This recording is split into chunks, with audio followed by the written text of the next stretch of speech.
শুভেন্দু অধিকারী নরেন্দ্র মোদীকে এবার মানে বোধহয় কি যে তারা করবেন, এই 58 লক্ষ 59 লক্ষের মধ্যে মুসলমান তারা খুঁজে পাচ্ছেন না, নেই তো। এই যে 58 লক্ষ নাম বাতিল, মানে আমরা শুনছি 58 লক্ষ নাম নেই, তার মধ্যে অন্তত 25-30 লক্ষ লোক মারা গেছে, তাদের মধ্যে কিছু মুসলমান আছে। এবার যে ওই 24 লক্ষ বলছে স্থানান্তরিত অন্য জায়গায় ভোট আছে অথবা নিখোঁজ, তার মধ্যে মুসলমান কোথায়? নেই তো, সবাই তো হিন্দু।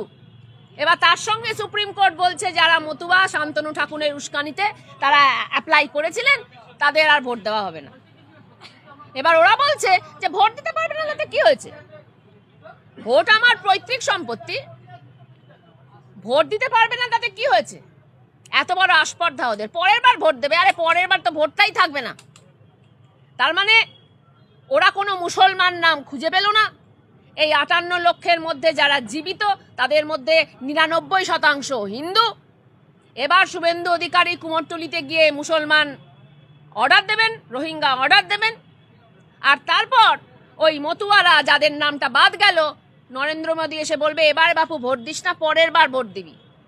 তার মানে এবার সে নাগরিক থাকলো কিন্তু ভোট দিতে পারলো না। এবার তার পাড়ায় দাঙ্গা হবে, এই তুই নিশ্চয়ই বাংলাদেশের লোক, তাকে মারপিট করা হবে, তাকে মারধর করা হবে। দাঙ্গার মধ্য দিয়ে এবার বিজেপি বলবে আগামী বছর থেকে ভোট বাতিল। তার মানে নাগরিক থাকলেও ভোট দিতে পারলো না, তারপরে দাঙ্গা, তারপরে ভোট ব্যবস্থাটাই বাতিল। ভারতবর্ষের ভোট নরেন্দ্র মোদীর পৈতৃক সম্পত্তি নয়, অমিত শাহর পৈতৃক সম্পত্তি নয় যে বলবে যে এবার দিতে পারছো না পরের বছর দেবে। এই কথা বলার হিম্মত যারা রাখে তারা দেশের শত্রু। আমরা দেখলাম যে এসআইআরে প্রথমে দিকে বললো যে নামের ভুল থাকলে কোনো অসুবিধা নাই, কিন্তু এখন নতুন করে নির্দেশ যাদের নামের ভুল আছে তাদেরকে আবার বিএলওর দ্বারা বিডিও অফিসে ডাকা হবে। এটাকে কিভাবে দেখছেন? এবং প্রত্যেক অন্তত বুথে বুথে এইরকম 30% থেকে 40% ব্যাকে আসছে তাদের ম্যাপিং এর পেছনে চক্রান্ত আছে কি নেই সেটা পরের কথা। প্রথম কথা হচ্ছে যে আমলারা এটা করছে তারা মূর্খ।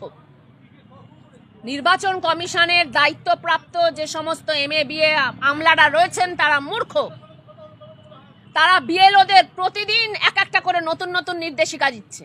আপনারা বিএলওদের যদি সাক্ষাৎকার নেন, আমার মনে হয় নেওয়া উচিত। তারা দেখাবেন আপনাদের যে প্রথম থেকে আজ পর্যন্ত যে 1 মাস 1.5 মাস তারা কাজ করেছে, অন্তত 30টা নতুন নির্দেশিকা এসছে। তারা নিজেরাই কিছু জানে না, আমলারাই কিছু জানে না।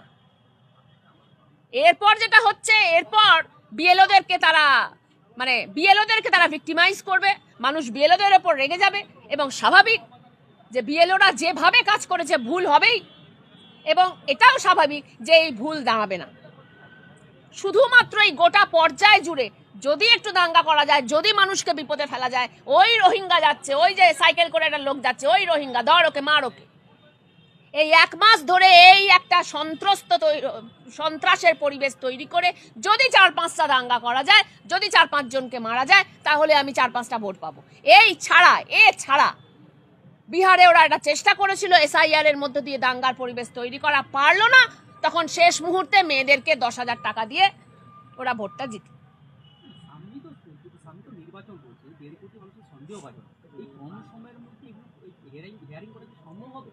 বলছি যে গত বিহারটা দেখো, বিহারে ওরা SIR করে কোনো দাঙ্গা করতে পারেনি, তারপরে 10,000 টাকা দিয়ে ভোটটা জিতেছে। এখানে ওরা সরকারে নেই, 10,000 টাকা ওরা দিতে পারবে না। এখানে যে কটা 58 লক্ষের নাম আছে তার মধ্যে মুসলমান প্রায় নেই বললেই চলে, মানে জীবিত মুসলমান প্রায় নেই বললেই চলে। যা আছে হিন্দুদের মধ্যেই আছে। অন্য রাজ্য থেকে হয়তো এখানে এসছে, 2টো রাজ্যতেই তাদের ভোট। স্থানান্তরিত হয়েছে, মুর্শিদাবাদে থাকতো এখন কলকাতায় চলে এসছে, 2টো জায়গাতেই তাদের ভোট। এই ধরনের সংখ্যা হচ্ছে 24 লক্ষ। দর্শক বেশি টাকা দিয়ে টিকিট কেনার পরেও মেসিকে দেখতে পায়নি এমন অভিযোগ তুলে তাণ্ডব চালায়, কি বলবেন এই বিষয়টা? ঠিক কেমন ভাবে না, প্রথম কথা হচ্ছে মেসিকে নিয়ে যারা এই ধরনের কি বলবো মানে বিজ্ঞাপন করে মানুষকে ঠকালো তাদের শাস্তি হওয়া উচিত। এ নিয়ে কোনো বিন্দুমাত্র কোনো সংশয় আমার নেই, তাদের শাস্তি হওয়া উচিত। সাধারণ সরল মানুষ, তাদের সামনে নায়ক এখন মেসিরাই, নায়ক নায়িকা সিনেমার তারাই হচ্ছে নায়ক নায়িকা। ফলত তাদেরকে নিয়ে মানুষ হুজুগে থাকেন, এটা হুজুগ তো বটেই। আমি নিজে কখনো 10,000 টাকার টিকিট দিয়ে, যেখানে টিভিতে দেখতে পাচ্ছি যে রাস্তায় গিয়ে চলে যাব মেসিকে দেখতে, এরকম আমি কখনো ভাবিনি। হ্যাঁ, রবীন্দ্রনাথ যদি আসতেন হয়তো রবীন্দ্রনাথকে দেখার একটা সুযোগ পেতাম।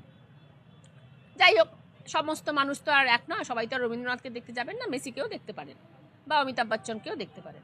কিন্তু এই ধরনের খেলোয়াড়, নায়ক নায়িকা যারা একটা মুহূর্ত বডিগার্ড ছাড়া বাঁচতে পারে না, একটা মুহূর্ত যাদের বডিগার্ড ছাড়া তারা টিকতে পারে না, তাদেরকে দেখার জন্য 10,000 20,000 টাকা, আমি অন্তত মানুষকে বলবো আপনাদের মাধ্যমে, তাদের দেখার জন্য 10-20 হাজার টাকা খরচ করাটা কোনো যুক্তির মধ্যেই পড়ে না। হ্যাঁ, নায়ক নায়িকারা তাদের পাশে দাঁড়িয়ে একটু ছবি টবি তুললে পরের বার সিনেমায় তারা চান্স পাবে, সেটা অন্য জিনিস।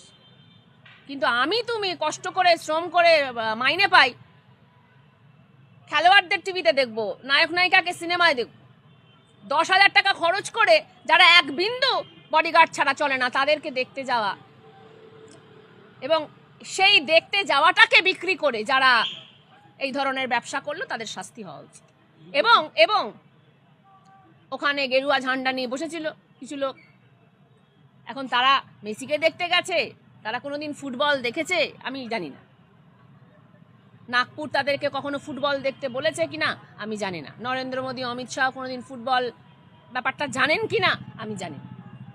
কিন্তু তারা ওখানে গেছে এবং মাঠে নেমে পড়েছে, গেরুয়া পতাকা নিয়ে তারা তাণ্ডব করেছে, তারা ওখানে জিনিসপত্র ভেঙেছে। মানে তারা যে কোনো জমায়েতের মধ্যে লুকিয়ে বসে থাকে। এখন এখানে একটা জমায়েত আছে, তারা এখানে লুকিয়ে বসে আছে কিনা আমরা জানি না।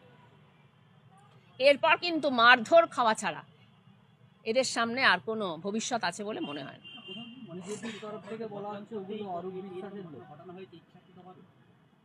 সে আমি এখন বলতে পারবো না ভাই, অরূপ বিশ্বাসের লোক কিনা। আমরা এখন দেখতে পাচ্ছি যে 10-12টা লোক জয় শ্রীরাম গেরুয়া ঝান্ডা নিয়ে ওখানে লণ্ডভণ্ড করছে। এখন ওই লোকগুলো, তাদের উচিত একটা প্রেস কনফারেন্স করা যে না, আমরা কিন্তু নরেন্দ্র মোদীর লোক নই, আমরা কিন্তু তৃণমূলের লোক। তাহলে আমরা বুঝতে পারবো। এখন তো তাদেরকে আমরা গেরুয়া ঝান্ডা নিয়েই দেখছি। এখন কালকে অমিত শাহ যদি বলে আমি কিন্তু বিজেপির লোক নই, আমি কিন্তু তৃণমূলের লোক, তাহলে আমি কি করবো? এই দায় দায়িত্ব আমরা নিতে পারছি।